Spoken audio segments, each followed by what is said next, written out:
Hey, Dick, we're live. Doo-doo-doo! Wow, wow, wow, wow. I was actually trying to do the opening of the Jerry Garcia's Twilight Zone theme. Oh. He goes, doo-doo-doo! Wow, wow, Wow. yeah. Fucking asshole. Jerry Garcia is awful. Jerry Garcia, come on, man. Let's have some Ben & Jerry's ice cream. I'll do a 4-hour encore, man. Follow us around the world. Man, those bands. Let's do heavy drugs. Heavy drugs, and then try to play our instruments. I will so lost. get by. I will get by. I will survive. No, you didn't. Nope. Dead. And they named an ice cream after you because you're fucking the only good thing about him is that Jerry Garcia. That's it. All right, here we go. Imagine, if you will, an announcer you can barely understand. He refers to a but you're not quite sure what he said. He seems to be eating something, or perhaps he's a little drunk. It's remotely possible that he just said something about the scary door. Bordering in Wonderland, the Twilight Zone review. It was not guns or bombs that defeated the aliens, but that humblest of all God's creatures, the Tyrannosaurus Rex. Oh, wow. Welcome to LIW Twilight Zone review, episode 308 for TZ85, 115. See, a matter of minutes. I'm Phoenix West. Dick Ticket. I was almost afraid we were going to listen to that intro again. Yeah. I teased it on purpose. That's very good. You like it when I play that? Oh! Okay. No! Oh. That's the next episode we'll talk about. Great. The secret of life is... That's another episode of Twilight, so we'll get to in a minute. God has a pussy. Is that what you said? Yeah. That'd be hilarious. I have a joke to tell you, boy. Come here. Surprise. I'm talking more about that episode than this, because this one I don't give a shit about. A matter of minutes. A matter of minutes is kind of just doesn't make any sense. It's just like, huh? Why? Oh, whose idea was this? It's dumb as shit, but it's from the beginning. You could tell it's a drug episode because it says suggested by the short story from right. And I was like, what the fuck does that mean? So I feel like was that the Adjustment Bureau? Because they're adjusted, but it's just by the minute. Yeah. It's the same idea, yeah. They're adjusting like fate and lives. They're literally, this company, whoever these people are building time minute by minute. A minute at a time. Which is stupid. Why are they going off our time? Exactly. Why are they going off minutes? Well, and also they're not going off of Eastern time, Western time. It's only 11:37. We're in charge of 11:37. We're prepping for Christmas right now. You want to see? It's dirt. It's dirt. It'll be ready in Christmas. Fuck you. The whole episode revolves around the minute, the 11:37 a.m. So much so that the alarm clock says that they wake up. There's construction noises. Starts off normal. It's not Elliot Gould, but it's Adam Arkin from Pitt. Adam Arkin, who's so close to Elliot Gould back then. You know what else Adam Arkin was in? Halloween H2O. He is killed by Michael Myers. Oh, he plays Laurie's love interest there, the other teacher dude. Yeah, and he gets killed by Michael Myers. Yep. That full circle. He gets killed against the door, right? Something like that. I think he gets thrown and he gets stabbed, but we never really see it. But he gets remember. I think he's killed off screen, honestly. We don't really see how he dies. I love how desperate we were for good Halloween movies, because I remember that movie came out and my mom and I rented it on VHS. Oh, God. And we watched it and I was like, oh, that was pretty good. Yeah. Because all the previous Halloweens were garbage. Well, I saw it in the theater because it was H2O. I mean, it's like, oh, God, H2O, 20 years. Oh, my God, 20 years. 1998 was 20 years. And now we are in 2018, fucking 40 years later. Much time has passed since the first Halloween to H2O, then from H2O to now. Actually, more time. Sad. It's sad. Yeah, it's fucked up. But Josh Hartnett, you will be missed. Okay. I'm over here. they wake up. They realize it's really 7 something in the morning or something like that. 7:30. Well, his watch says 7:30. The clock is stopped at 11:37. He's going to fuck his wife, but then they hear noise. They start to get frisky, and his wife is kind of hot. She's at 80s hot. Yeah. She looks like she should be like a music video vixen. Yeah, and White Snake video on a convertible. Yeah, because she's got that top that doubles. She wears the top that doubles as an underdress, but also pajamas. Oh, yeah. She wears that throughout the whole show. Just whatever you want it to be.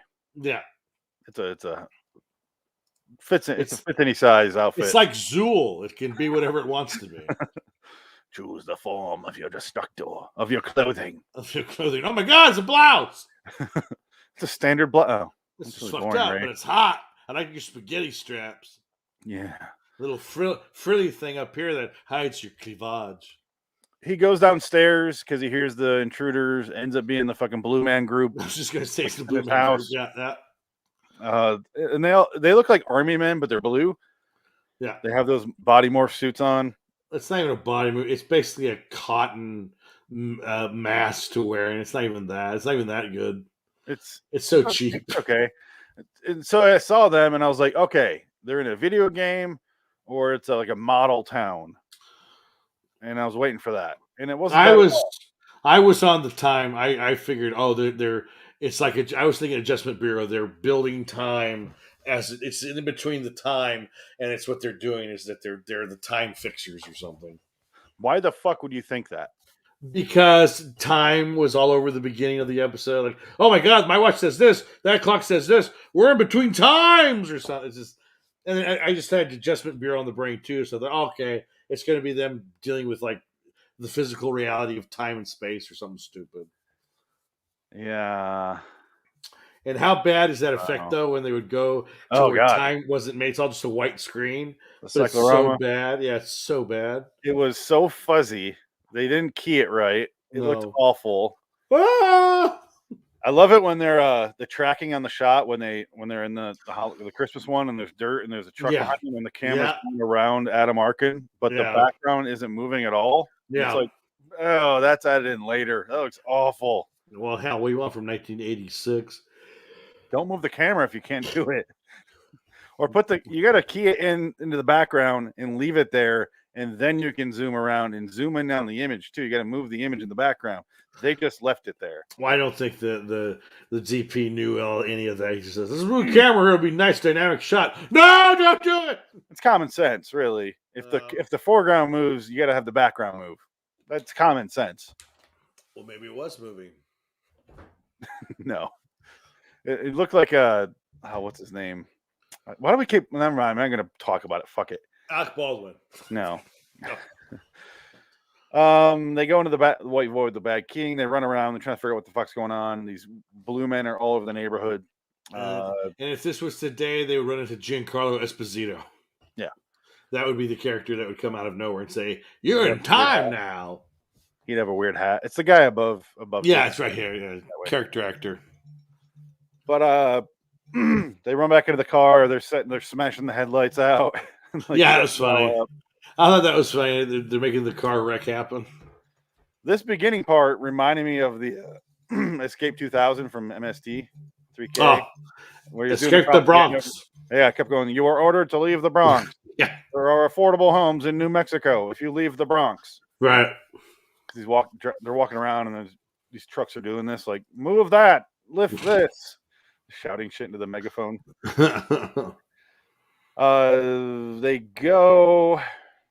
They meet a black dude. He looks like he's wearing whiteface. The guy above you. It's either he's got a drug problem or he's just old with a drug problem. He doesn't look that old. I just don't know. It looked like his face was like chalky or creamy. Yeah, they rubbed something on him, and it was like, oh.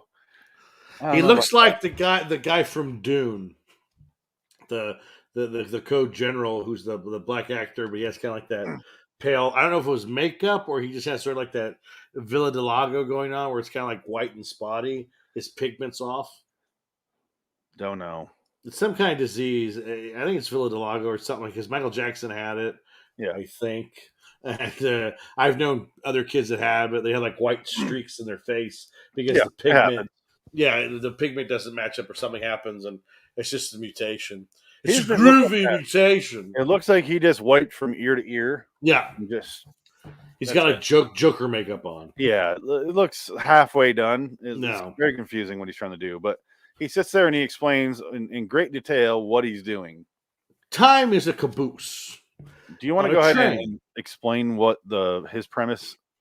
It makes absolutely no sense, and it's stupid.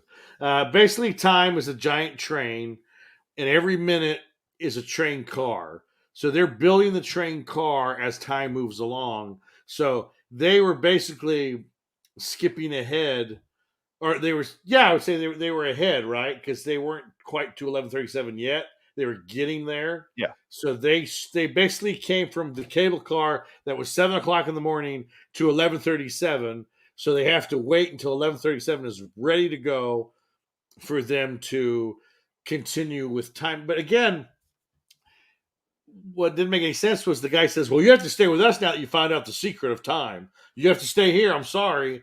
Well, what would raise more questions? Them going back to their own timeline, or them disappearing from the world with all their family? What happened to them? They disappeared. Yeah, if they're disappeared, they're not going to be like, it must be involved in some sort of time truth. Like they're not, You don't know how smart their family is. They're sleuthers. or how crazy they are. How insane, because they found the blue wrench. Yeah. They found the blue wrench on the phone box. I like how they grab it and it's like, I got our proof. Ah, It blue! looks like you just painted a wrench blue, which is because that's Blue, what they did for the asshole. episode. No, but it'd be funny though if like he could take the blue wrench and like he goes up to like something and turns it, and then it falls down 2 minutes later because it's like a 2 minute away wrench. I would assume the wrench would work in any minute. No, that's the point. That's why that'd be clever. I like that if he brought that to trial or something, like in a courtroom or to the cops, he's like holds up the blue wrench and he's like, the cop just immediately is like, wait, time is by the minute, and he just sees all that by just seeing this wrench. That's how clear of proof this wrench is. Just a blue fucking wrench. Come on. Yeah. What are they gonna do? All right, so yes, each minute gets literally built. Right. And these guys are just slaves or eternal workers. I don't know what they're getting in compensation. It seems like nothing, so I'm going with slavery by whatever the fuck God wanted to build it this way for some reason. Well, they just say it's the way it's always been. So it's always been. We're trying to explain to you. Yeah, time does that. He's like, what? That's funny. I like how it's the way it's always been. Like, cool, but we haven't been calculating by the minute until fairly recently. Well, yeah, and again, what about East Coast, West Coast? It's 11:37 here, but it's actually 9:37 over there. So how does that work? I think they go off their own centralized time. Shut up! That's how that works. Shut up! Fuck you! I'm the timekeeper. Fuck you!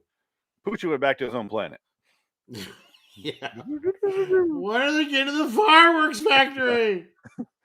It's nonsense. Wow, that was the best itchy and moochy thing I've ever seen. And it felt like they're trying to go for like the Wizard of Oz when they first arrived at the castle, but they failed miserably. It's very whimsical. Like it's a whimsical short, because it's not that long. Well, this is only what, a 17-minute episode. Yeah, 17. If that, this was like the horse of a different color. Yeah, but this one would be like they attached a 4 minute short at the end. So this must have been where that awful one we saw about the president in the future come out of the closet, the people from the future. No, this follows 2 episodes we've not seen. Oh my god! Monsters, a small talent for war, and then a matter of minutes. Oh my god! Another one of those. This must have been an hour episode. Yeah. Ugh, what a horrible anthology of shows. What a horrible anthology of tales. Hard to argue with that. But I didn't hate it. No, it's true. I gave it a 6. It was okay. Yeah. I'd go lower if it weren't for Adam Arkin, and I found a little bit of joy watching him. He's good. Yeah, he's very good. But like you said, it's inoffensive. It's I didn't mind it. It was Right. fine. It didn't make any sense, but I was fine with it. It didn't bother me, and I found it kind of reminded me of the last week's episode, the Truman Show episode, because he goes Right. down the beginning, everything's normal, and then he goes downstairs and he sees them, and he's like, "What the hell?" And he has an argument with the repairman. Right. Exact same setup. Yeah. Only the argument's different and the outcome's different. Right.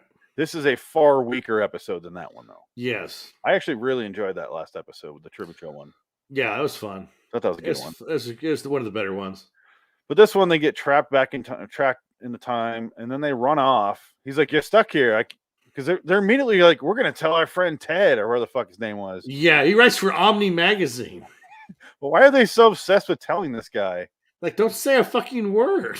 Yeah, We're gonna blow the lid off of this time thing. You're gonna be out of a job, asshole. and I wish you wouldn't do that. but then they run off, and they're like, "Oh, we're stuck here, huh?" Ah! And they run away. They hide in the movie theater ticket booth, and then they wait until it's almost 11:37. They wait until like 11:35, and they're like, "Let's go." And it's like, Right. wait 2 more minutes, assholes. Why are you leaving now? Just so the rest of the episode can happen. That's it. Well, and it makes no sense. It's like, well, you have to stay here, and it's like, well, what? Some people have. Sometimes, but then what? Like he should have said, I was one of them. I was one of you. I got left behind, and I've been here for thousands of years. Yeah. It's like, oh, you can live forever. Yeah, that's the trade-off. And do you want to see your house? You can live wherever you want because you'll be ahead of the moment. You'll be ahead of the minute. You can live wherever you want.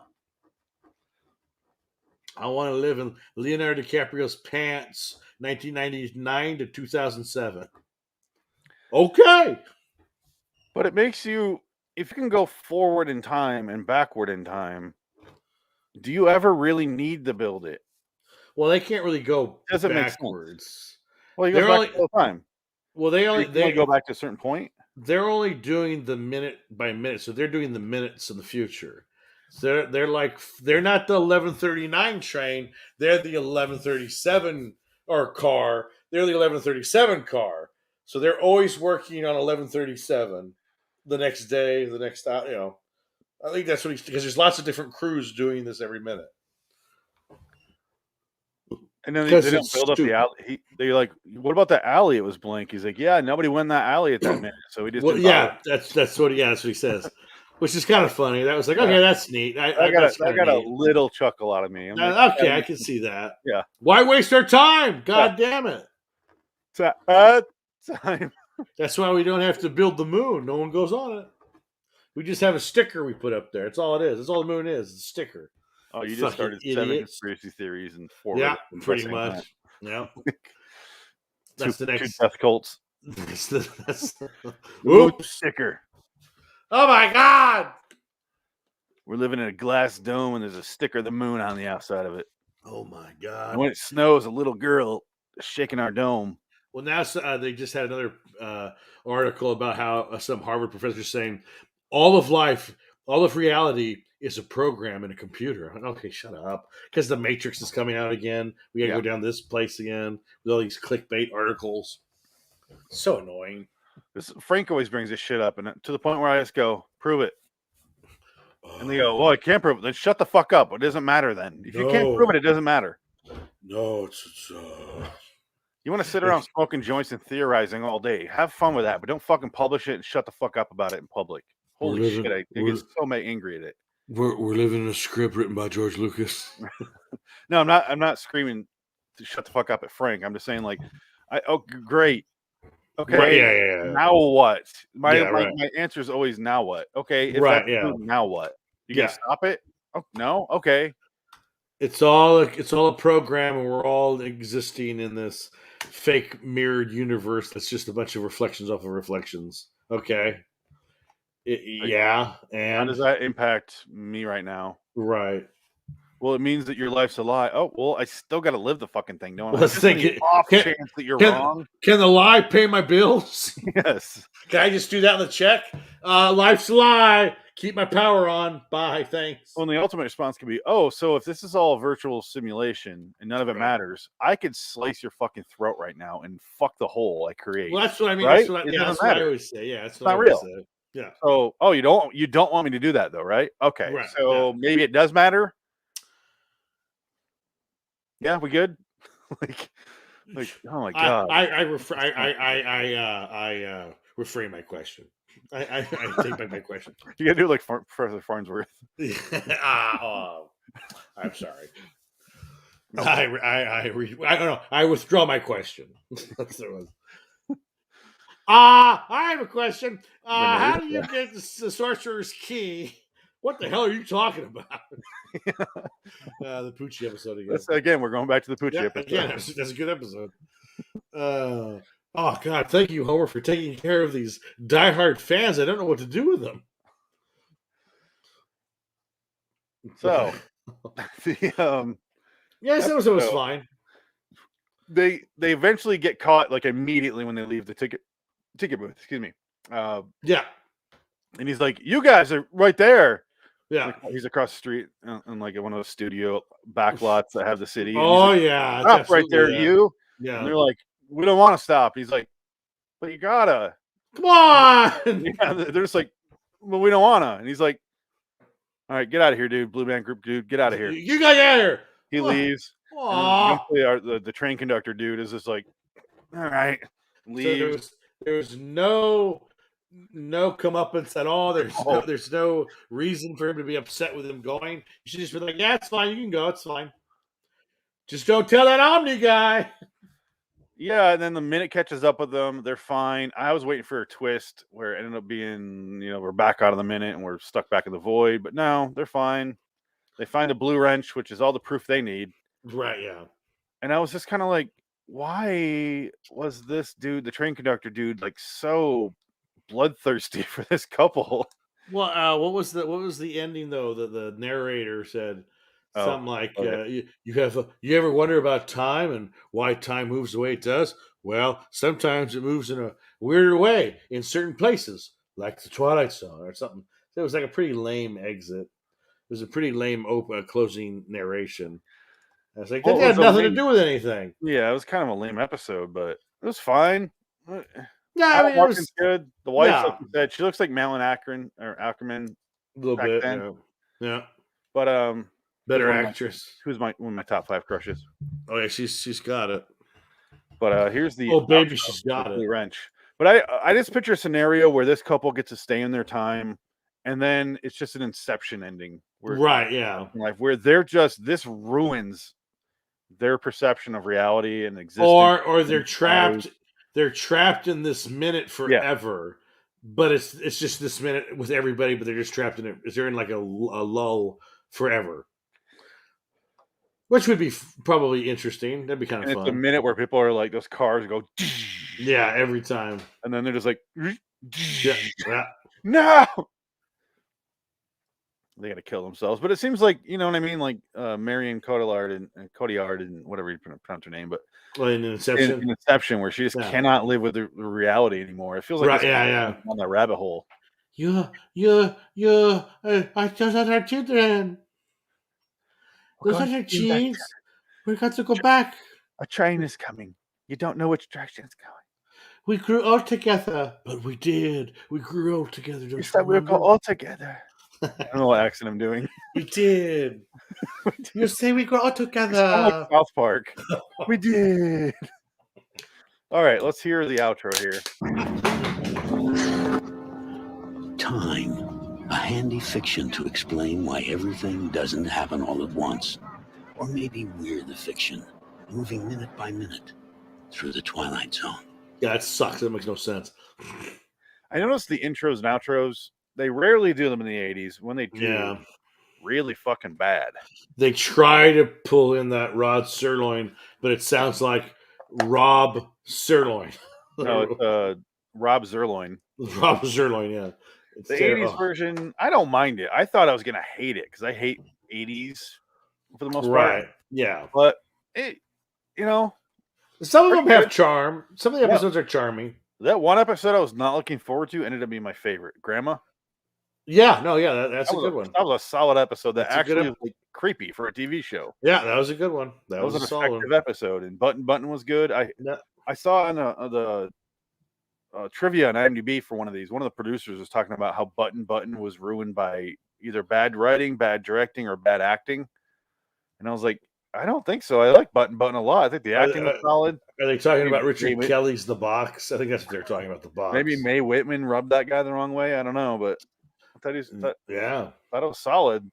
I like that. I don't know. That's in my top 3 episodes. You know who Mae Whitman used to go out with back in the old days?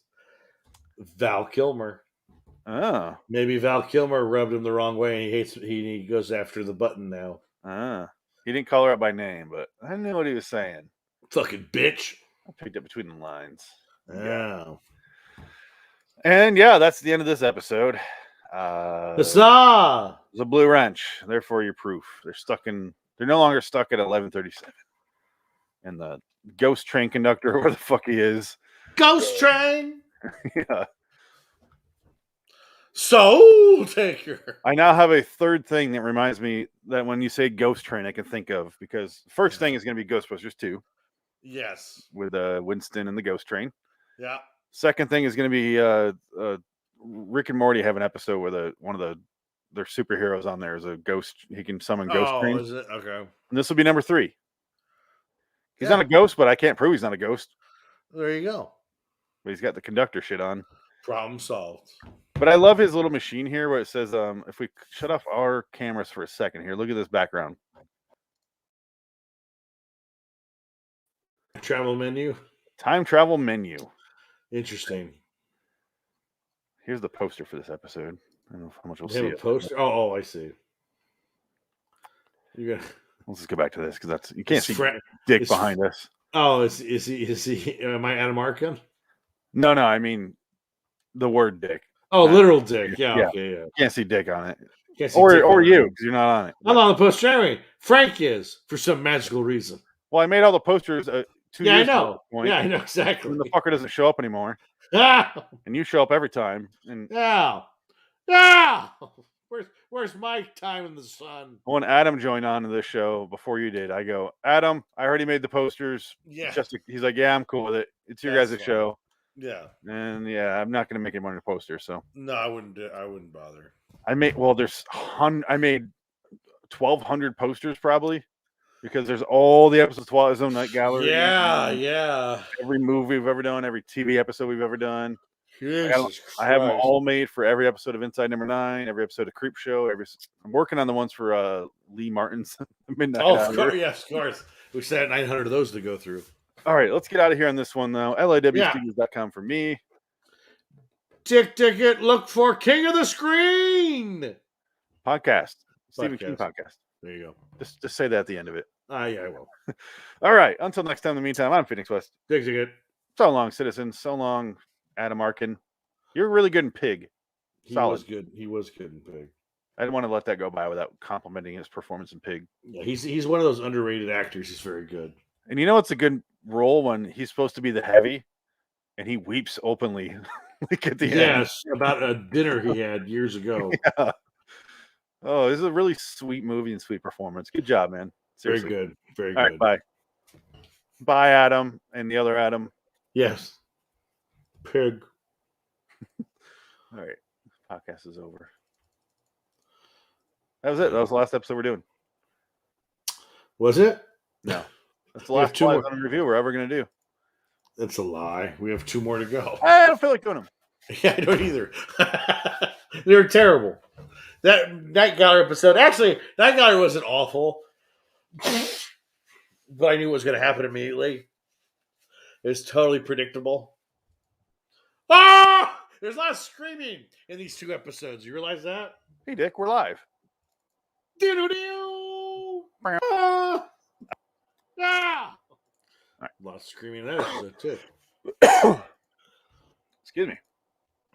There's a lot of screaming going on in these last 2 episodes. Oh, yeah. A lot of screaming. Shall we just start the next one? Yeah. Let's get through tonight. It'll be shorter, I think.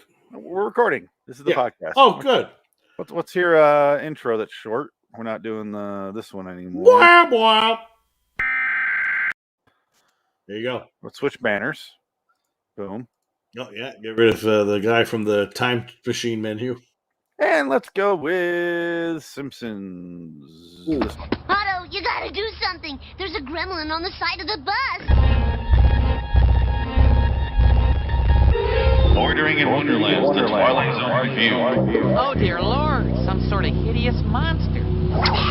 Oh, isn't that cute? He's trying to claw my eyes out.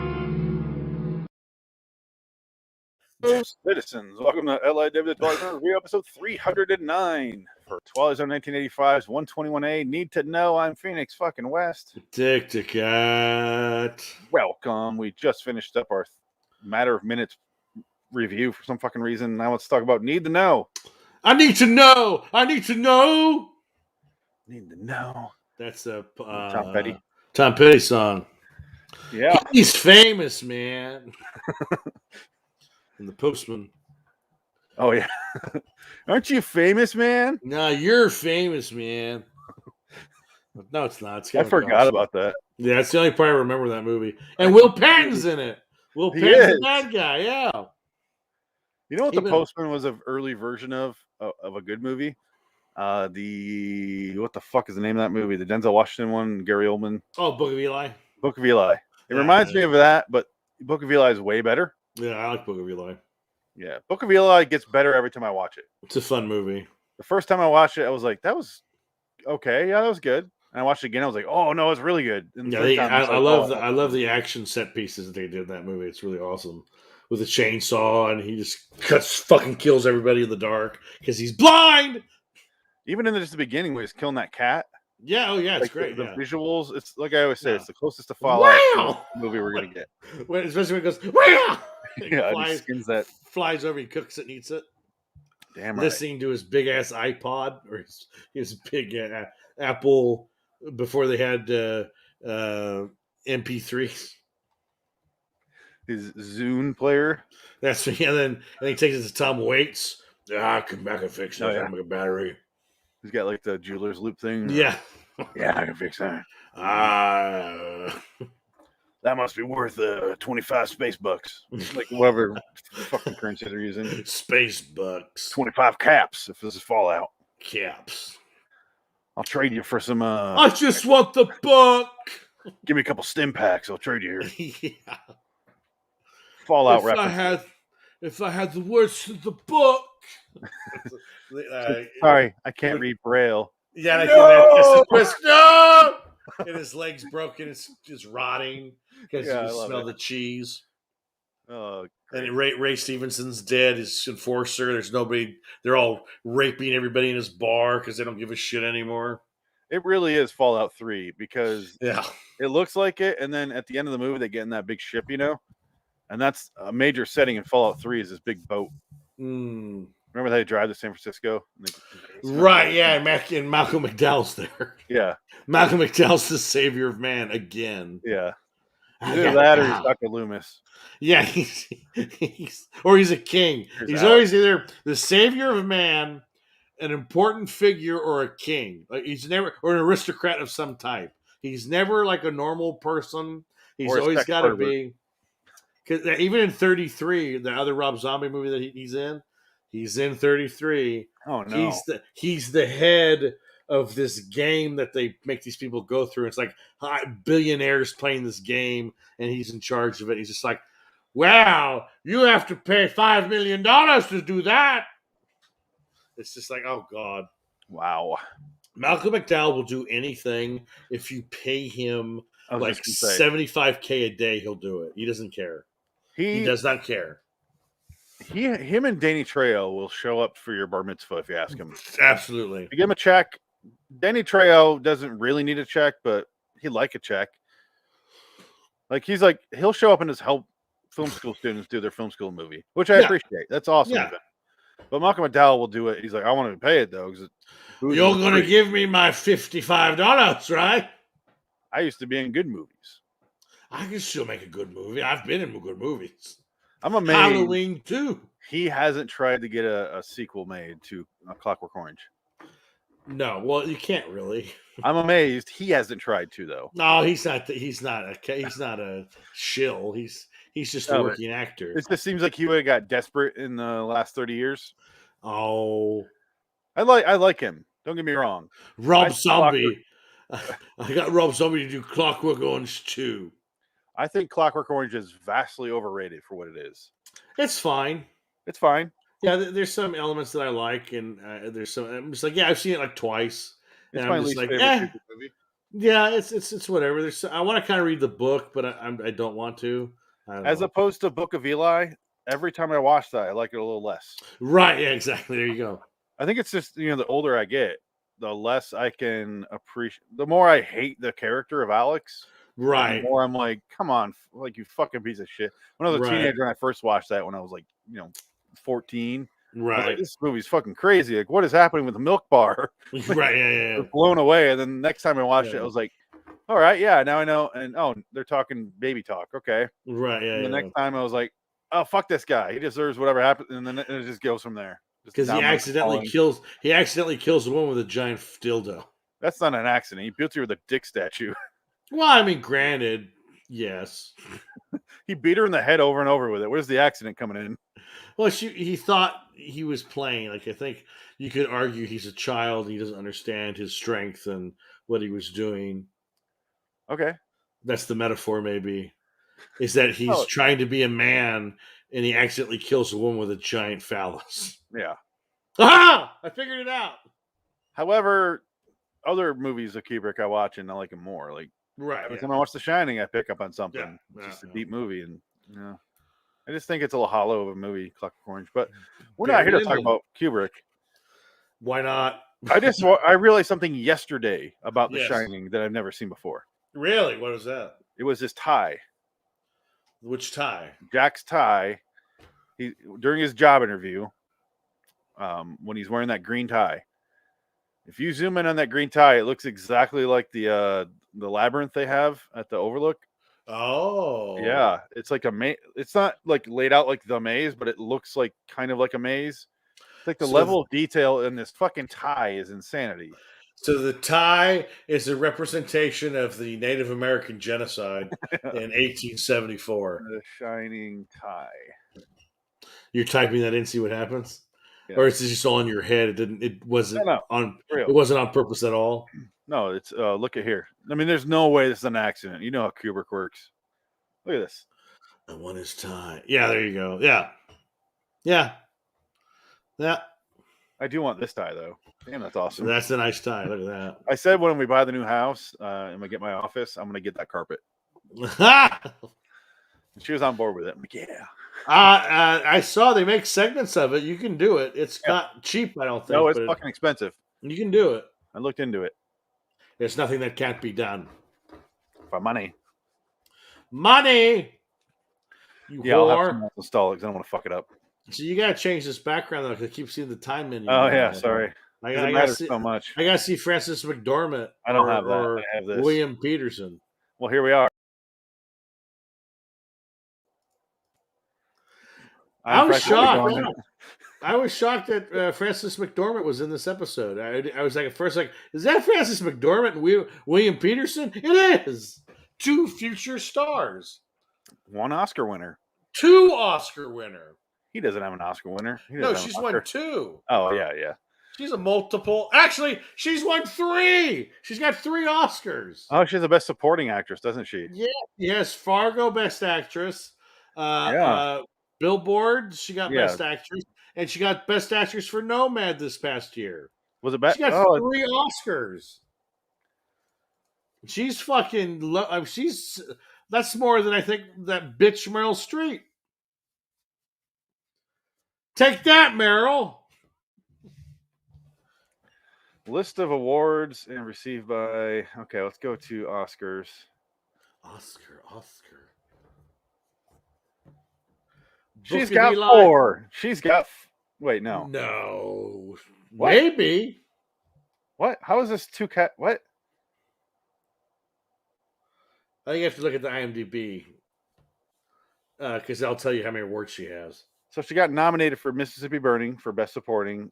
Yeah, she didn't win. Almost Famous and North Country for Best Supporting. She's been nominated. Yeah, she's been nominated a ton of times. Yeah. She won for Fargo. She won for 3 Billboards. She won for Nomadland. But for some reason, Nomadland is separated into 2 different awards on the right. It's Oh, very confusing. maybe she got a Golden Globe and the No, this is just Oscar. Academy Awards part. It's very Oh, confusing the way this that's is laid fair. out. Look at this. This makes no goddamn sense how this is laid out. Okay, so over here on the left, you got 2 movies. Over here on the right, 3 different categories. Yeah, One. Yeah. It's so confusing. They don't lap. They don't. What? What is happening here? I hope somebody got fired. This one, Best Picture. So she won for producer. Oh, wow. No way. Yeah. Did she really win Best? Oh, wow. Yeah. That now it makes sense. Okay, Best She's Actor. an unstoppable force. Now I get it. Okay, it's very confusing the way it's laid out still. But wow. Yeah. Okay, so she's in this fucking episode. Oscars. She didn't win the Emmy for this episode. No Man Land won Best Picture. Yeah. What else was out? Completely checked out from I mean, Oscars the last 2 years. 2020 doesn't count as a year for movies. What year did Green Book win? Oh, God, probably 2018. That's what I thought. That's the last time I really checked it out. Yeah, I haven't. Oscars are garbage. Oscars are shit. They don't give it to anybody that deserves it anymore. So, Need to Know. We haven't talked about the episode at all. I need to know. I saw Frances McDormand's name in the credits, and I was like, ooh, she's my second favorite actress after Kathy Bates. But I saw her. I didn't see William Peterson's name, though. So when he popped up, I was like, oh. That's what I mean. Yeah. Okay. But it starts off, a guy is changing his tire, and then a farmer walks out of a field, and they start to argue a little bit. And then he's like really creepy. The farmer's like, come over here. No, come over here. Come over here. Pepperidge Farm remembers when you came over here. And he gets closer, and he's like, 9/11 was an inside job. Yeah. He freaks the fuck out. Robert Orsi and Alex Kurtzman are good screenwriters. Ah! No. He's like, Alex Kurtzman will win 7 Oscars for best writing. Ah! He's going to win an Emmy for the Star Trek Discovery show. No. But no, this episode makes no sense. It's literally 10 minutes long. That's the problem. This is a 45-minute episode, and they condensed it to a 12-minute episode. Or what is it, 17 minutes? Or I think it was less than that, wasn't it? Let me look. It's like a 15-minute episode. It's really quick. It's almost too quick because they don't give you any time to kind of figure out what's going on or what's at stake. 18 and a half, and that includes opening. Because you're trying to all these people are going mental in this little town. William Peterson was sent by a senator because somebody wrote their senator to ask him, hey, we need help in this little town. Here's how this thing spreads. Yeah. It reminded me of John Carpenter's Mouth of Madness. Yes, a little bit. And Village of the Damned. Remember Johnny Boy! The beginning of Village of the Damned where they all fall down for a little bit? Yes. Where the aliens are coming. But here we go. 9/11 was an inside job.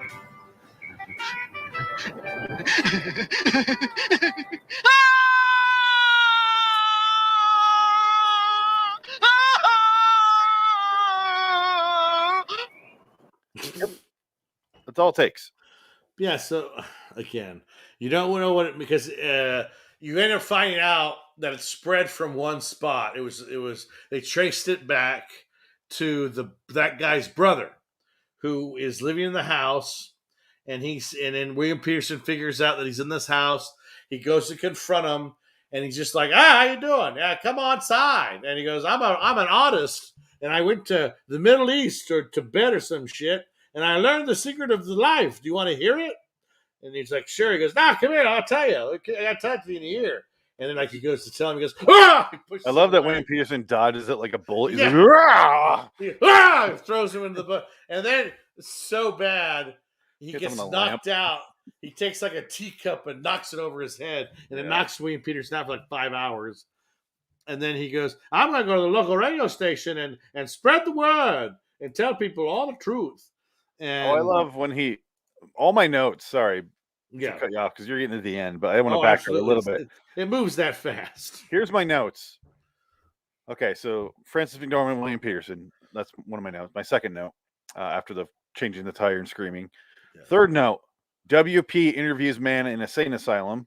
I have it pulled up here. I'll show it in a second. There's like blood all over the walls or something. Yes, I think it's next shit. note. WP interviews old lady. She tries to stab him. That was hilarious. Next That note. was funny. WP interviews first guy to know. Says he knows the meaning of everything. Reminds me of a Chuck Palahniuk book, Haunted. He gets knocked out as guy is going to radio station. Yeah. But there's a Chuck Palahniuk book. It's like all these collections of stories that kind of tie together. And one of them is like, there's like this box of secrets. And if you look into it, you go fucking crazy because it tells you everything. Right. And sci-fi standard, he's not the first person to have that idea, but it just reminded me of that. It's a fun story. Always, yeah. Well, it's the existential, like you don't like it, the existential dread genre. Where it's like I don't you can't mind control it, and you have no, and you're just like, oh, go insane. Well, here's the difference. This is fine. I really like this episode, actually. Yeah. Part of it is because it's essentially an X-Files episode. Yeah. It's for some reason it's a Twilight Zone episode. It has a nice twist. Yeah, it's like the first episode of X-Files. Right. Yeah. But it's part of the reason I like this and not other existential dread is because this doesn't have all the goopy monsters and they don't get into any detail as to what it is. No. It's just once you find this out, you go fucking crazy, and that's all you need to know. Yeah. Get it? Need to know. It's the name of the episode. Oh my god, I'm so ashamed of myself. But yeah, it's basically the crux. That's basically the whole episode. Is you whisper, I gotta tell you, come here. Rob Zombie wins 3 Best Director Oscars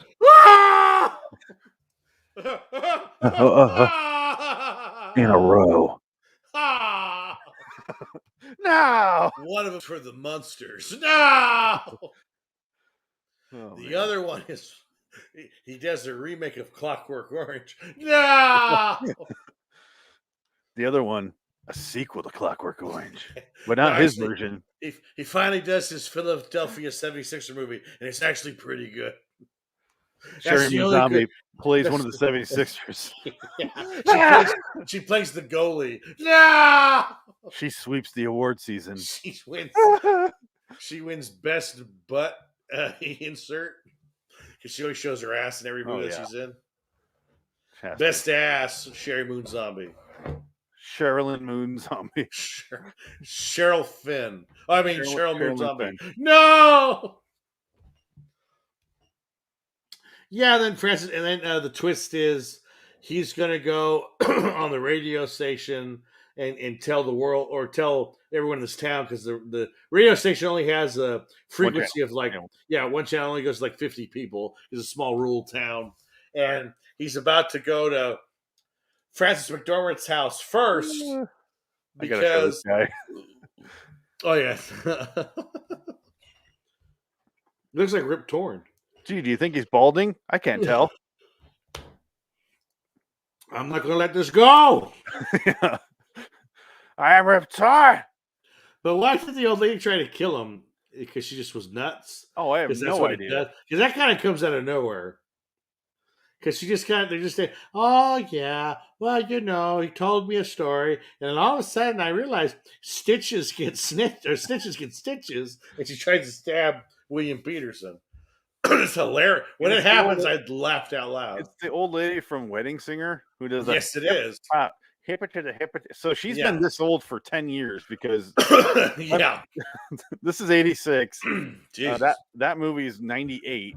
Yeah. So 12 years she looked this elderly. She couldn't have lived much past Wedding Singer, right? I think she must have died after the night after Wedding Singer wrapped.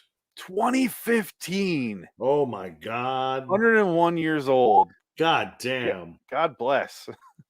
She's also in 54, Wedding Crashers, and Patch Adams. Her last movie is called Frank the Bastard. Oh, which is like the unofficial slogan for the show. Yeah. Oh, she's in 2 episodes of American Dad. I mean, what do you know? I couldn't make the episode. I was too busy traveling with a team to play with the Lakers. Wow, she's in some shit here. Oh, I would think so. Next Generation. I'm trying to remember what she was in Star Trek Next Generation. She was in an episode. Where'd it go? What's it called? Sub Rosa. She plays Felissa. Oh, she's Beverly Crusher's grandmother. There you go. Freddy's Nightmares, Mr. Belvedere. Oh, 2 episodes of the original. Oh no, this is this version. Wow, she didn't start acting. This is like her 3rd role. Oh my God. She started when she was 5,000 years old. She started acting in 1985. Wow. So That's wow. insane. It This just is a goes to brand say, new actress. and never she's too elderly. late. Yeah. Never too late to start.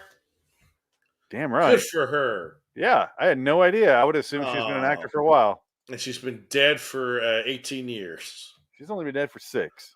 Oh, wait. You said 2005? Oh, wait. 2015? 2015. Oh, right. Whatever. That is insanity. Wow. 101 years old.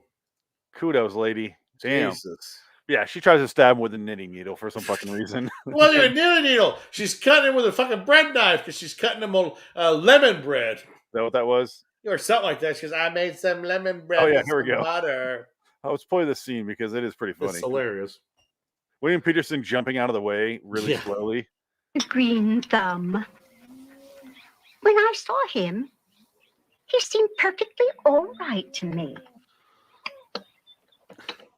There was a woman once whose husband was in a coma. Oh, that's a long One story. You night, better fast forward it. She Right about here. Yeah. There you go. me questions.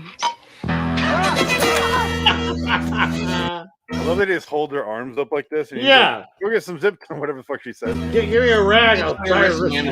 A towel or something. A towel. Does he just go, Yeah. just real slight. No her ass out. questions. I love it. Da-da-da-da! The music. So, and essentially what happens at the end, the radio station has established that Frances McDormand is such a boring human being. She has to listen to the same radio station every day, all day. I don't understand that, but whatever. So she's listening to the radio, and he comes in. It's almost like the ending of Halloween 3. Turn it off! Turn it off! Turn it off! Well, Close. I was hoping Frank would be here because I wrote down WP. I call William Peterson WP in my notes. In car reminds me of both Halloween 3 and King Falls AM, which is a podcast where they do like local radios and people call in that are crazy. That's what was reminding me of that. But Halloween 3, 1000%. And this came out after. Yeah. But it is the exact same ending when he's Yeah. turn it off, turn it off. Like, Turn it off! Turn it off! less Turn it off! successful in that movie than he is in this. Right. Dun, dun, dun, dun, dun, dun, dun, dun, dun, dun. But then Come around, kids. what's his name Fine. when he says, I like to think that I actually saved the day. I'm being optimistic.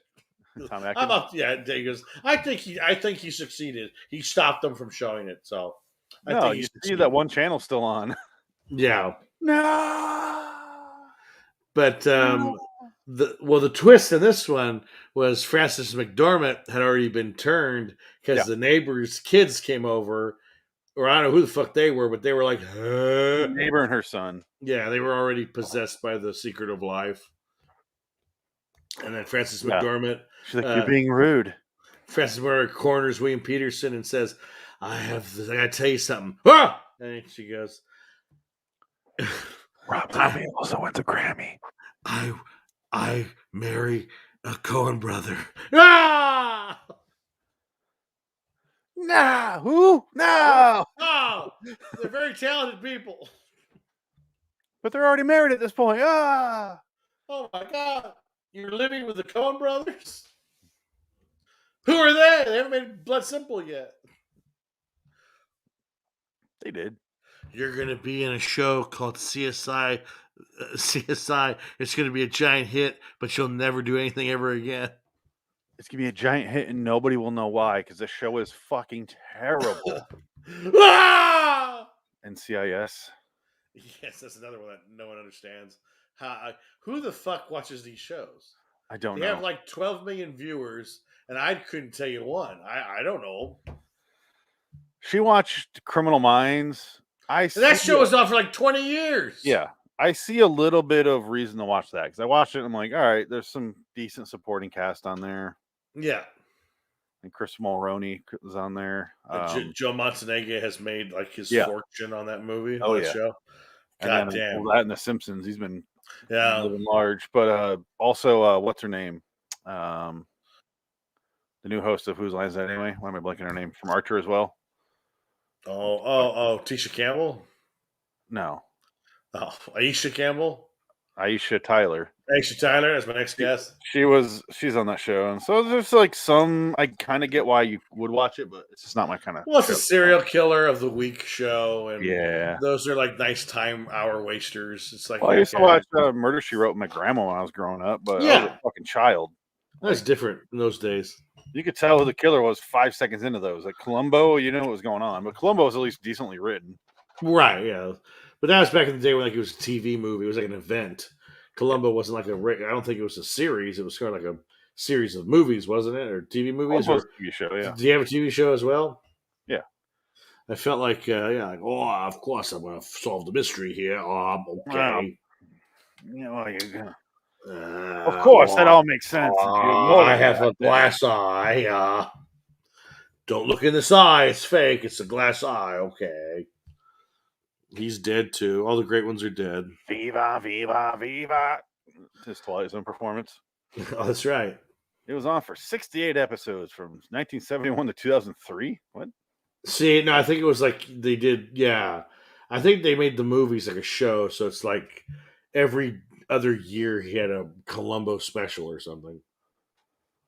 I think each one's got to be an hour movie or something. So it's like 95. Oh, this is season 13. Let's go to the originals. Yeah, go see what the first look like. I'm sure they're all 90-minute episode TV movies or something. Columbo.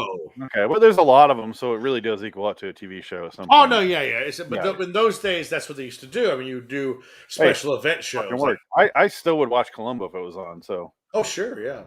I'm kind of surprised it's not. Like I don't know what channel would like a cable channel or a streaming service got to have it, right? They brought back all the other ones. Yeah, I'm kind of curious about that. Fucking Kojak got Yeah, Kojak was remade with Stuart Townsend, or no, Ving Rhames. Ving Rhames was Kojak, yeah. And then Murder She Wrote just has like a big release of. There's a big box set you can buy at Walmart. It's like is there? Series, but Columbo is just kind of overlooked for some reason. Yeah, I think Columbo was more of a success. I think people like Columbo better. Problem is, Columbo wasn't on as much in the mornings for old people. Exactly, that's what it is. Because Angela Lansbury brought in those viewers. Yeah, it's that. Yeah, Columbo was a little bit later than the. Columbo was on at 4 earlier, but no, Columbo was on at 4 p.m. when they were all asleep. Yeah, exactly. But I mean, when it was on the air first, but it was aired on TV later in the day. Yeah. Murder She Wrote was on like very early in the morning. I missed the old days of television where I would go to the square TV and hit the channels, and you'd have to play with the antenna to get it to work because we didn't have cable or satellite yet. So here's what you can watch: Channel 3, or Channel 4. We had Channel 3, which never came in, so I never saw NBC until I was about 20-something years old. I never saw an NBC show ever because it never came in clear. We had Channel 10 was ABC, 13 was CBS, 31 was CW, WB, those shows back and forth, and then 40 was Fox, and 58 was the other one. We also got WGN, which is where I would watch like White Sox games and stuff. Yeah, we didn't get WGN. That was on satellite. Yeah, well, that was right outside Chicago, so yeah, because you were close to that. Yeah, that was childhood. It was fucking terrible. I would not go back to that for all the money. The good old days. No, it's fucking miserable. You don't have nostalgia. I do for certain things, but not for TV. Like not the actual TV. Like it was fucking terrible. Oh, awful. Like, we could watch that, or eventually when I was like 12 or 10, like somewhere around there, my dad bought her a VCR, and she'd have like these Jane Fonda workout tapes or some of the oldies. And I'm like, yeah, jerk off to that. And I go to her house every morning before school, after school, and I just sit there like, can't. Like I watch so much Guiding Light and what the Restless One is. Well, I used to. My cousin used to watch All My Children. So I watched that with her, and actually I got into that show because that was pretty good. Susan LaLucci, Young and the Restless. That's what it was. Yeah, that one. Yeah, and now they're pretty much. I think most of them are off the air now. I think there's maybe like 2 or 3 still on. I don't care about them, but that also explains why I don't mind, because I've been raised by women, so I don't mind watching. Like, I watch Gilmore Girls, I watch Grey's Anatomy, and I'm fine with it. I'm not like, this is a chick show. I mean, No, this is I just like liked the shows I watched growing up. I'm fine. I liked Gilmore Girls, Yeah, but Gilmore I Girls is just written I well. I don't like her because I heard Oh, she was yeah. such a monster on set. She's a fucking bitch. I love the fact that I watched that, and I was like, I had a crush on Lauren Graham, Oh yeah, not Alexis, whatever her name is. Forehead, Alexis Yeah. Forehead. But man, Lauren Graham is a She's hot. specimen. Oh yeah, I like Lauren Graham. I was waiting for that lesbian mother-daughter episode to happen, but it never did. Well, it came back on the air on Netflix. I never watched that. Maybe we got it then. Maybe it's true. She's I'm just out of tired college. of men. I'm tired of men. Me too, honey. Luke is a fuck up running that Let's- diner. Let's go take a shower together. What's Let's go Skizzer? sister. let's gizzard in Old Haven or whatever the town's called. I don't know, Winter Haven or I don't know. Logan's back. Logan and Dean are fighting over me. Yeah, I just picture a backdoor Gilmore. Oh yeah. Gotta go behind those cowboy doors at your video store.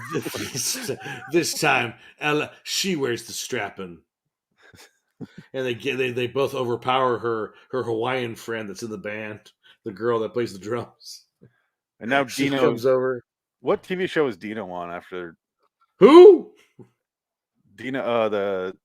The bad boy that she was dating for a while. Dean? No, Oh, his name is Dino. Milo Ventimiglia, wasn't Sorry, it? yeah, that's what Oh, no, Milo. he's actually not bad. He's had a pretty good career. Yeah, he's in Rocky Balboa. Yeah, he As did Baby pretty Rocky. good for himself. Yeah, I liked him in that, and then he's on some other show I was watching. he was in Heroes. That was a big one for a Yeah, minute. that's probably what I'm thinking of. But I thought Yeah. he's on This Is Us. Yeah, no, That's yeah, another good show. he's on a big show. I was gonna say he's on a really good, successful show. It's not a good show. No, he's on a big show. He's Not a making show that money. I watch, but yeah, he's fine. He's working. He's really on good. the Sappy Weepy Time Hour Yes, called This Is Us. Parenthood 2, basically, isn't it? Parenthood is a good show, though. How dare Speaking you? of Lauren Graham, Parenthood almost gave me an aneurysm on an airplane. I don't know if that was just the pressure in the air or the show itself. no, the show's good. It's just if you don't start at the very beginning, yeah, I can see it being a lot. Well, I think the show whispered in my ear the secret of life, and I went insane. Shoot at the gremlin, you fly out the window. Yeah, Speaking of that's what Twilight was Zone. happening. Oh, Are we done with this episode? I think we're done, right? So. What is it? I give it an 8. It was a good episode. I gave it an 8 as well. Yeah, it was fun. It was a neat. It was a dark ending. It was a twist ending. It was dark. Oh, let's play the ending.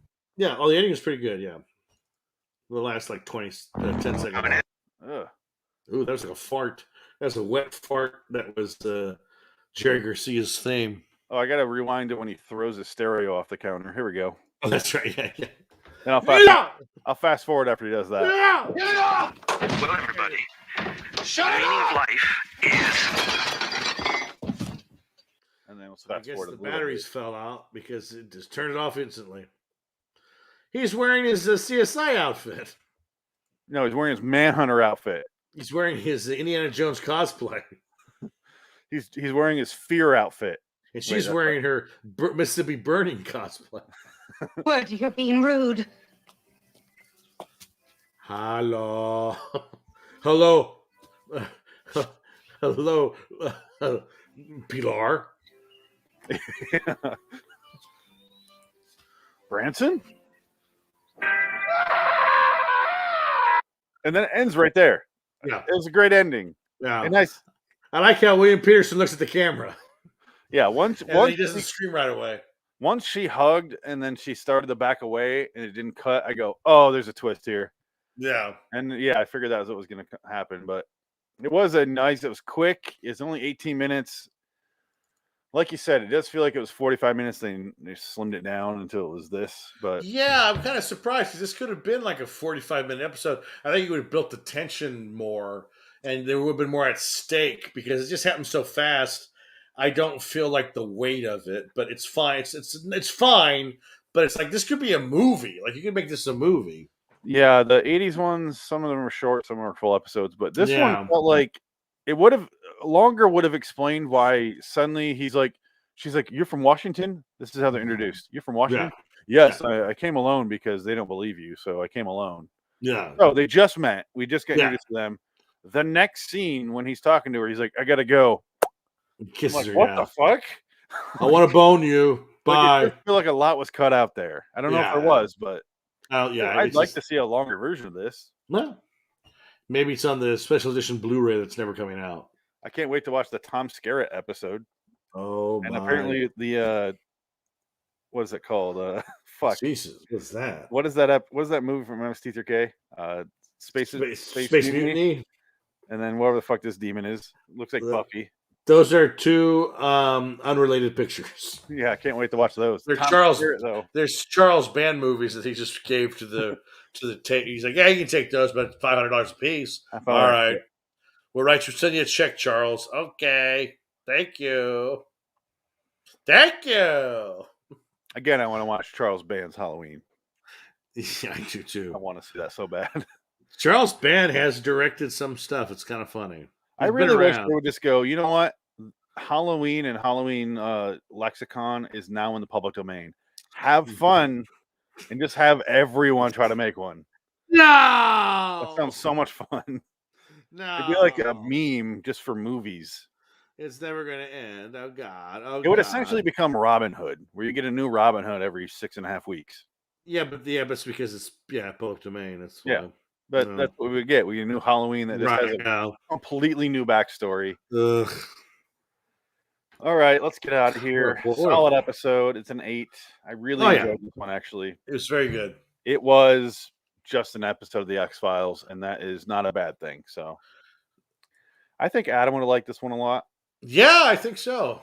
It fits right up. It's right in his wheelhouse. Yeah. And it's in mine, too, which is rare. So far, this would be what? Is this your number 1 or number 2 Twilight Zone 80s? No, this is definitely behind Grandma. And this actually might be number 2. So I like it more than Button Button. Oh, wow. Wow. Button it drags a bit. And there's not enough going on. This is short and sweet, and it's in, it's out. It keeps you invested the whole time.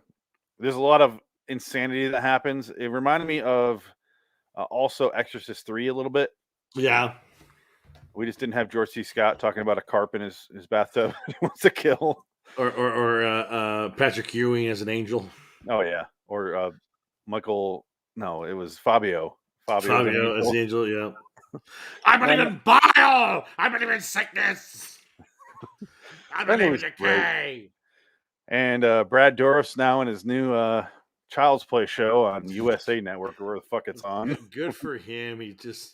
He'll always make money doing Chucky movies. I want to see him on screen again, though. I find him fascinating. Well, he's a great actor. I could watch him just do a one-man show. Yeah, he's great. His facial expressions are fantastic, and all you really need is Exorcist 3 to understand what I'm talking about. Yeah. Which is vastly superior to The Exorcist. So, I would say so, yeah. I 1000% agree with that. Yeah, I love Exorcist 3, one of my top horror movies of all time. Might be by number 1. Well, our next thing that we're going to get to here is what I was hoping to do for Halloween, but we're late, is our top 10 horror movies. So maybe we'll start compiling those lists. Oh, shit. Yeah, that'd be a good idea. A little late, but whatever. That's fine. That's what I'm saying. Well, this whole fucking week threw me off because I thought we were going to have the baby, and then it turns out we didn't, and we're waiting. Well, what's the deal? I don't know. Being a stubborn little fuck. Just you have to blow air in a paper bag and just go pop it behind her back to scare her. It comes out. Oh, she just pooped again. Damn. Oh shit! Not again. Literally. Not again. Not again, Joe Biden. No, but we both suggest if you've never seen it, watch Exorcist 3. It's not what you expect. Just don't expect to be scared. Just it's a fucking solid movie. Like, well, it's a freaky movie. There's some scary shit in there, but it's not a horror movie. But it's not. Yeah, it's not jump scare. It's well, actually, it does have one jump scare, but it's the greatest. It's the greatest jump scare ever organized. It's great. That lady in the background. Yeah. And it doesn't go anywhere. Yeah, like you cut to a headless Jesus. Yeah, all of the horror is off screen. It already happened. Yeah. Yeah. You just hear them describe it, and that sounds boring, but holy shit, that's my kind of horror movie. Same reason It Follows is one of my favorite horror movies. There's barely anything in that movie. You don't see the villain. I like when they create tension and stretch that, and all the performances are interesting. All the side, like even the little characters have these weird quirks. It's just a weird like collection of actors and the Exorcist 3 that work off with each other. George C. Scott and the priest. Yeah, I could watch an entire movie series with those two guys just fucking around with each other. Too bad he killed himself. Yeah, they're so goddamn funny. Drained of all his blood, didn't spill a drop. Yeah, it's a wonderful life. It's great. That's great. All right, anyway, top 10 for sure. Top 5. That ends our Exorcist 3. Yes, I give it an 8. Yeah. Oh, I give that. Yeah, no, I give it a 10. 8 or 9. I think that'd be 9.5 actually. Yeah, that's on the 9. That's a classic. That's a masterpiece. And people don't give a shit about it. I don't think they don't know what it is. It's too above them. The problem is the first movie was so wildly successful. Yes. And then the second one came out and it was a piece of shit. Yes. And then the third one came out and everyone's like, no, thank you. And it's like, even I saw it I remember seeing that in the video store going, no, because I watched the second one and I was like, right, yeah, exactly. No, I'm good. Yeah. And then I watched it. Yeah. Just maybe a year or two ago, and I was like, holy shit, like this is perfect for me. This is right at my alley. Yeah, it's a great movie, yeah. I have the Scream Shout edition or whatever it's called, the special edition, which I was waiting for years, and it finally came out. I bought that right when it came out. I'm so glad I did. It's a great DVD. Though it showed a great Blu-ray, but then it shows you the original cut, and you're like, wow, I like the studio cut way better. Hey, bang! Studio so much better. Yeah. Basically, the only difference is the studio cut is way more interesting, and the original cut is the door opens. That's it, and that's the end of the movie. And he just goes, ah! over. Yeah. He literally hunches over and is like, okay. Because then, at least in the new one, he goes, "Do it, Bill! Now, kill me now!" Yeah, that was way better. We got Jason. What's his last name? Miller. Jason Miller back for that. That's good. His wet brain body because he's a drunk, poor bastard. Oh yeah. And that was his last movie because he died. LIWstudios.com for me. King of the Screen podcast, the Stephen King podcast for Dick. I'm just trying to get this. We can move on. Get done. Yeah, it's fine. Next. Until next time. In the meantime, I'm Felix West. What? Dick ticket. Just shoot me! Shoot him down, Bill! Kill me now! Bang! I killed him. That's where I ended it. Oh, good.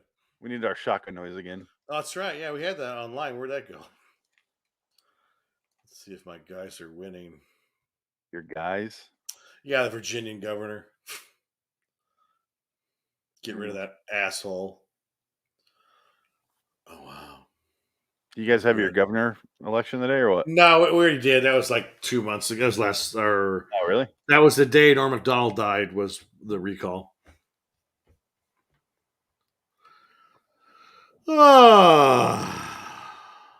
This will be a quick one. It'll have to be because I don't know what to say about it. Yeah. Let me make sure that recorded properly and saved.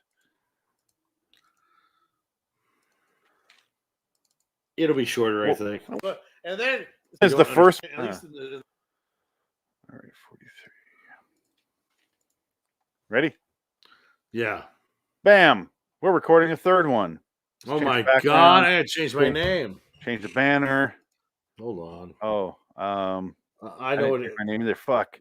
Hold on. Oh, let's play this while we're changing our names. There you go. Do an intro here. Oh, we can do this. We should have done this last episode. Damn it. Do you hear that? Do you hear that? Viva Clemente, Viva Clemente, Viva, Viva, Viva, Viva, Viva, Viva, Viva, Viva, Viva Clemente, Viva, Viva. There you go. Viva. Viva, Viva, Viva. All right. Very good. It's a bomb! He's got a bomb! Enclosed is a PDF attachment. A picture of yourself in a boat on a river. It's a river that flows in two directions. Make that 3. It's a magic river, that's how.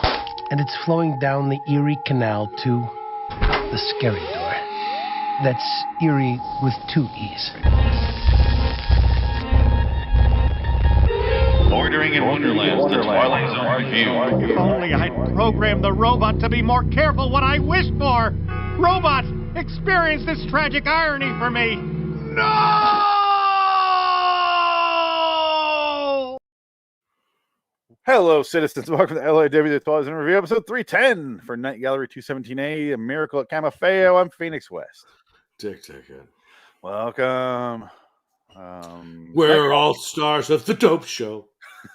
Welcome to another Night Gallery episode. Didn't we do 3 last week and it was 85 Night Gallery? I think so. Yeah, it's just an unbearing trend. I feel like we're almost done with Night Gallery. I feel like we've gotten through a lot of them, and I'm probably wrong.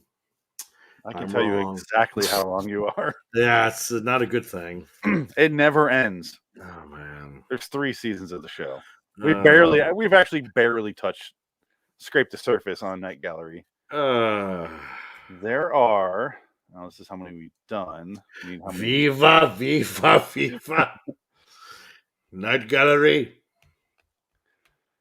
I can't even tell you because they're all, I chose them all in order and they're all different now. So the thing with Night Gallery, I think what makes it elongates it is what we do the segmented story. So we'll do a 2-minute Jack Laird short by itself, which is just madness. Well, what do you want me to do? Watch an entire hour of Night Gallery? No, just to get it out of the way, just so we're 2 done. minutes can be done.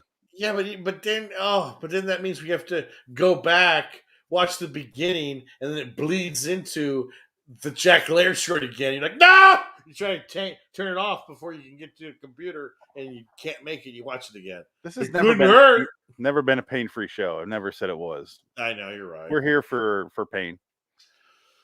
I'm a sucker for pain. We're loitering in Wonderland, and the Wonderland of Night Gallery is pain. Oh, so man. We're going to hang out there. Oh, well, okay. Okay. Miracle at Camafeo isn't bad. Boring episode. It's not boring. Bad. It's not bad. It's not a bad episode. It is the side A of the B side is the Ghost of Sorworth Place, which we've already done. So we're done with this full episode. Was that the one with the girl who wanted to fuck the ghost? Yes. And he jumps over the ghost and goes down the stairs. Yeah, it's funny that you finally remember what an episode of Night Gallery is, and I couldn't remember earlier. Yeah, you have that footage? Let's watch that scene again when he jumps for the ghost and he falls down a flight of stairs. Yeah, give me a second. Set up this episode while I find it. So we got, this one is the Miracle of Camafeo. It opens with a guy sitting at a bar in Mexico or wherever, and he's watching this procession of people going to the hill to be healed by the church because Mary, the Mother of God, was spotted there, and they could do miracles. It's like Lourdes, all these places. So people come to get healed, and he's there just having a drink. And my favorite part was, this is like a bar in the middle of nowhere, and there's a part where he goes, this woman comes in. He knows who she is. And he approaches her and he goes, I'll buy you a drink. What do you want? I guess I'll have a margarita. He goes, Senor, 1 margarita. I wanted the bartender to go, I don't have a blender, senor. We don't have that. You think I have power? I don't have power, senor. What do you want from me? I wish barely you have margarita. ice. She goes, I guess I'll have 1 margarita. I don't even know what that is, I don't have that. Well, his name is Larry, and he walks up to her, and she immediately says this. It was very strange. I want you to fuck me, Larry. I thought that was a little that was weird. But here's that scene of Ghost of Sorworth Place. This is so great.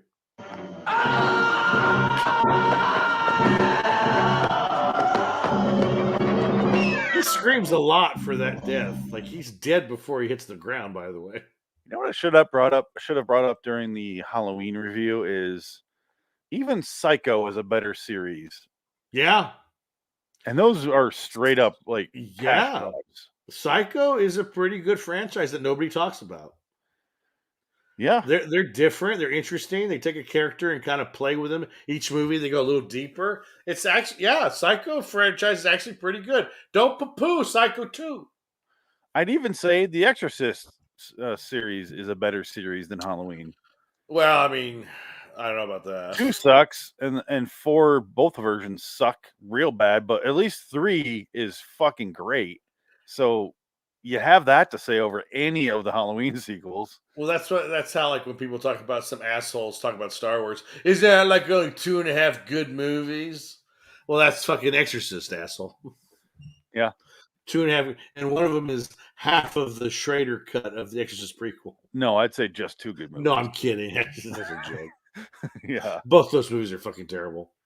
But yeah, this episode, the second he sits down with her and starts going, let me tell you a story. I was like, Yeah. all right, it's about her. There's a reason Right. there's 2 white people here in Mexico. Yeah. As they would say. Mexico getting margaritas. I would like a tequila. Apple pie pussy. Viva, viva, viva. She sat down. A new flavor. Apple pie pussy. If you can find cheaper pussy, fuck yeah. Fuck yeah. Is that what he said in the movie? If you can find cheaper pussy anywhere. That's what it is. Fuck yeah. Fuck yeah. And he talks to the camera. Yeah. I gotta watch that. I gotta watch that again. I haven't seen that in a long time. Oh yeah. I showed that to her and she's just like, oh, you do that. It's that? a tough. Yeah, you know that one's gonna be hard to. Yeah. I think the second time she watched it, the problem is she's going, what? Why? And she laughs. She's like, this doesn't. I'm like, it's not supposed to be like a horror movie. It's more of a comedy. It's a black comedy, I guess. I think that the part that always kind of takes me out of the movie is where Quentin Tarantino rapes and murders the bank teller. It's got that weird, gross scene. At least it's You're off just screen. Ugh. Well, yeah, granted, it would, yeah, but still, it's like this is like not the same movie. This is totally way off. This is kind of like, ugh, this is kind of gross. This is our main character, ladies and gentlemen. I'm fine with that. The only scene in a Tarantino movie that takes me out of the movie completely is that scene in Pulp Fiction where that girl from another movie that Tarantino likes, I forget what it's called. Oh, the Spanish taxi actress. cab, the taxi cab scene. Yeah, the taxi cab scene. No. She goes on and on. Did he die? Butch. What did it feel like? Yeah. It's like, shut the fuck up. Like, what does this have to do with the movie? Is that in the movie or was that a deleted scene? I'm pretty sure it's in the movie, isn't Because it? I know is there because there's deleted scenes and that's one of them where it's like an extended sequence. I don't know. I can't remember if that was from the movie or the actual deleted. I've seen the deleted scene so many times. It very well could be. Yeah, because that's what I'm trying to think if that is.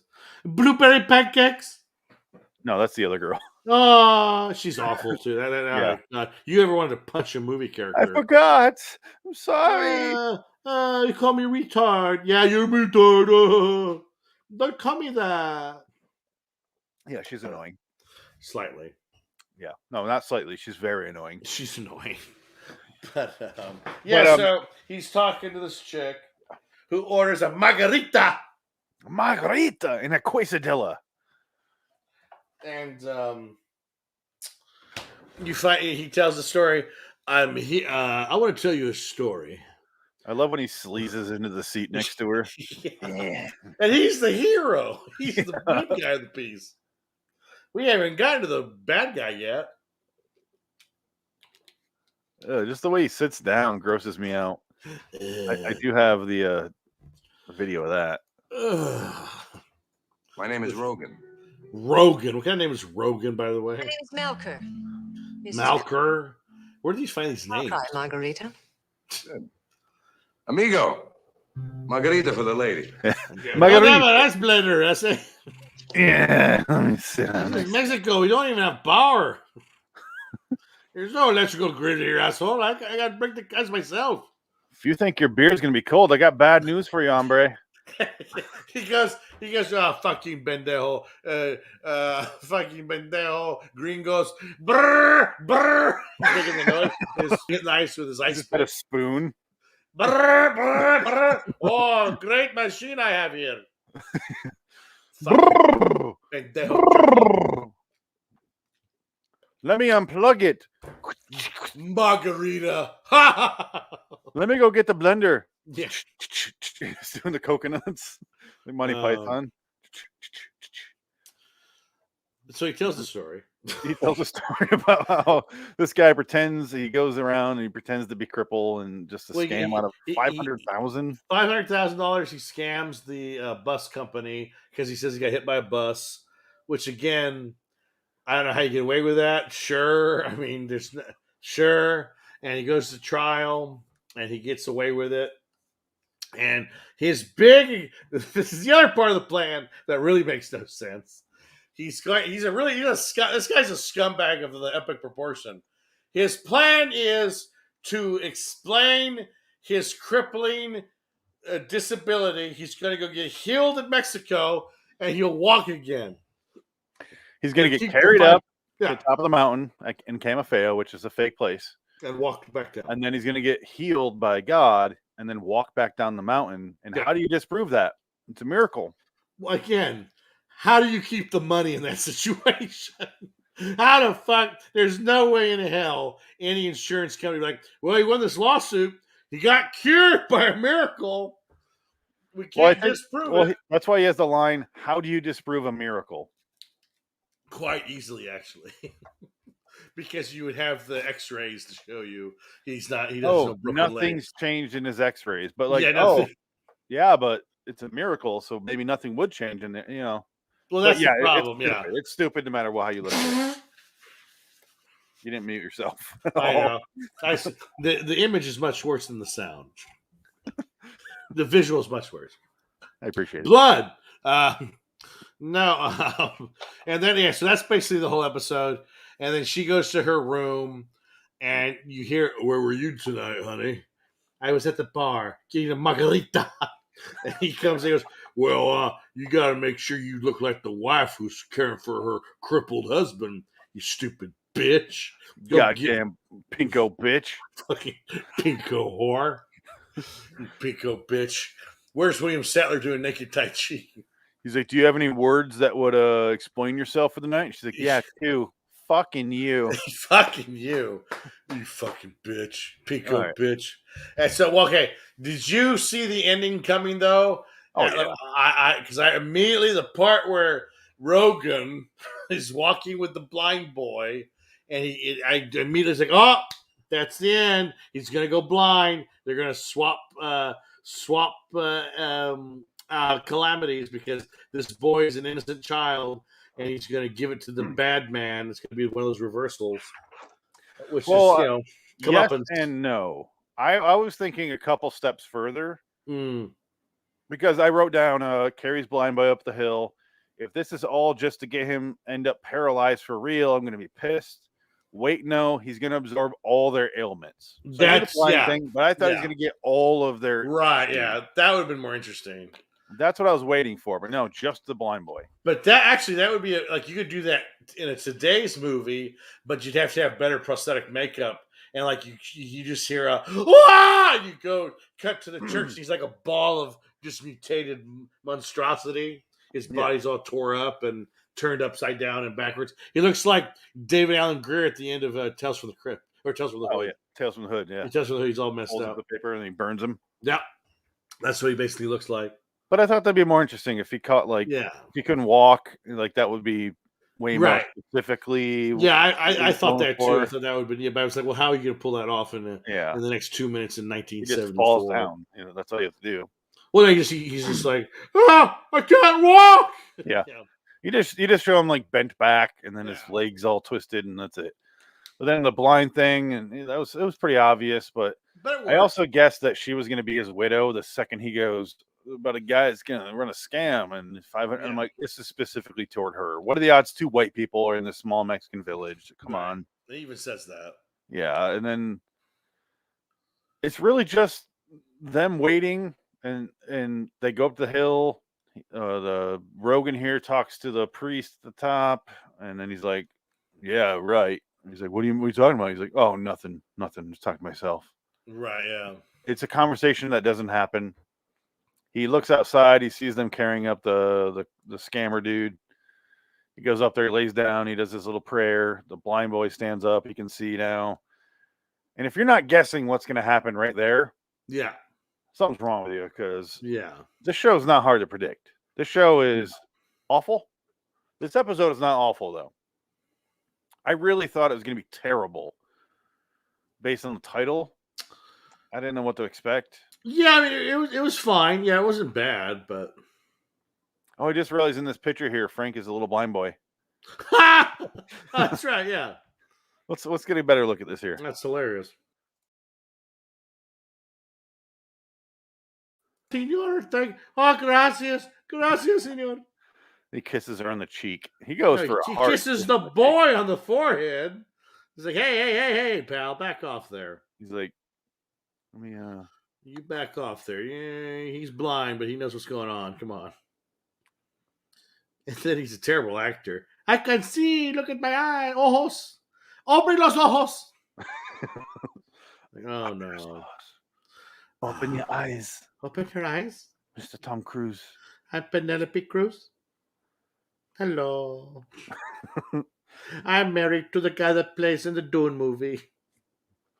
I always say one of the biggest movie villains is Cameron. Well, I can't think of her name. Not Cameron, but what was it? Her in Vanilla Sky. Oh, right, yeah. Cameron Diaz in Vanilla Sky is one of the biggest movie villains ever. She's terrifying in that movie. I tasted your cum. I swallowed your cum, David. Yes, I swallowed your cum, David. Does it mean anything? She screams that at him. Yeah. Oh my god, she's terrifying. And just drives a car off a bridge. That's ridiculous. Then Noah, what's his name? Was that Noah Wiley? No, not Wiley. Noah, the British dude.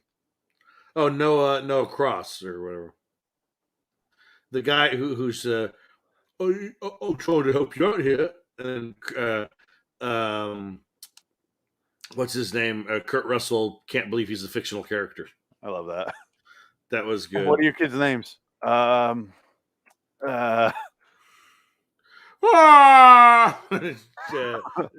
Cruise. I got the four face. I love that movie. I gotta watch that one again. It's been a while. Noah Taylor, yeah, because he always pops up in random movies. Timothy Spall's in that movie. I saw him in Los Angeles. I was in Beverly Hills and I saw him. Yeah. It was like when I first moved there. He's good. Apparently Michael Shannon's in that. He's in that one. Yeah, and so is Michael Shannon.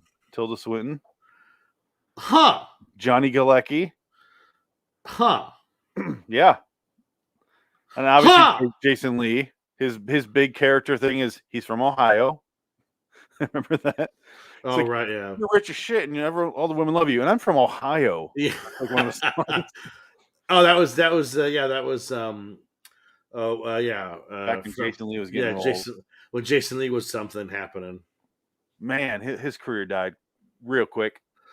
Well, I think he didn't want to be an actor to begin with. It just kind of happened because he wasn't an actor. He was a street skateboard guy. Yeah, I like Jason Lee though. Yeah, I think Jason Lee had his time, and you know what? He retired with dignity and grace. He's not like Kevin Smith, who won't let it go, who should retire with dignity and grace and go away. Well, the question I have is, was Jason Lee a Scientologist before this movie or after he worked with Tom Cruise?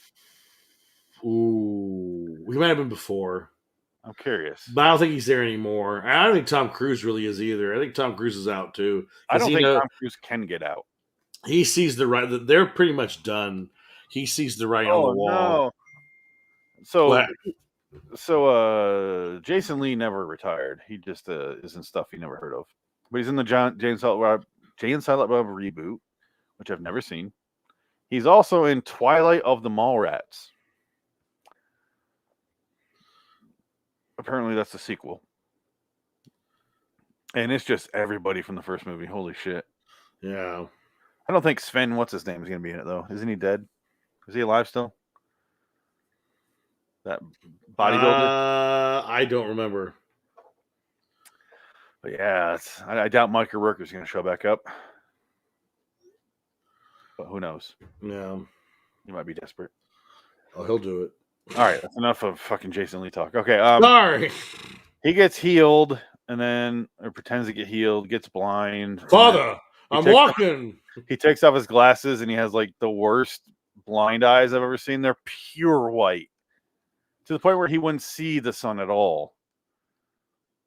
Yeah. Like they're covering, if I remember correctly, they're covering up his iris or his pupil. Like how the fuck is he going to see the sun at all? But whatever. It's just there. So, and then she says she left him, but he's like, if you leave him and you're really against him, you can come to court with me and turn him in. She's like, I'm not going to do that, but I am leaving him. And she hugs him at the end and just walks away. And it's just over. It's just, it doesn't drag itself out. I do love the fact that when he takes his glasses off, you hear the crowd going, oh, right, yeah, yes, yeah. no. And you look at the people's face. Nobody's talking. I'll play a clip here because it's pretty funny. Yes, it's bad ADR. Oh my God! Viva, viva, viva! So here's the ending here. Watch people's faces. Keep it in mind, there's only 4 people that can see his eyes from this angle. Yeah. 1, 2, 3, 4, 5. Okay, so 2 of them are them. So don't count them. So just 3. I just like how the little boy gives him his blind man's glasses. Yeah. Charles Bronson here can see him. Yeah. This dude and this dude. That's it. These people can't. So listen to this crowd reaction. What's the matter?